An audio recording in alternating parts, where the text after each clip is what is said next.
Evaluasi pelaksanaan Pesta Kesenian Bali dan optimalisasi Taman Budaya Art Center turut disampaikan Rektor Institut Seni Indonesia ISI Denpasar Gede Arya Sugiarto. Terkait pelaksanaan PKB tahun ini, evaluasi menyoroti minimnya faktor pendukung pelaksanaan PKB di luar materi, pameran, dan pagelaran seni. Lemahnya kemeriahan PKB terlihat dari minimnya pernak-pernik pendukung hingga munculnya kesan kurang baik dari pemandangan lengangnya pintu masuk Taman Budaya Art Center. Selain faktor internal, hal lain yang terus mendapatkan sorotan adalah areal di depan pintu masuk dan keluar Taman Budaya yang hingga kini belum bebas dari kendaraan-kendaraan yang terparkir.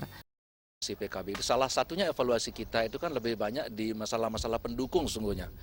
Kalau dari segi materi utama, mulai dari pawai, pergelaran, pameran, sarasen, saya kira itu sudah semuanya mantap kan. Tapi ini seksi-seksi pendukung ini memang perlu ditingkatkan lah. Pertama parkir juga masih semrawut. Sampai saat ini kita belum bisa membuat di depan pintu Taman Budaya itu bebas parkir, kan belum bisa doh sampai sekarang. Ini sudah diwacanakan sejak 10 tahun mungkin ya, tapi belum juga kita bisa. Yang kedua, Wakil Ketua PKB ke-37 ini juga menambahkan untuk meningkatkan optimalisasi Taman Budaya Art Center, kini ISI Denpasar telah melakukan kerjasama dengan UPT Taman Budaya.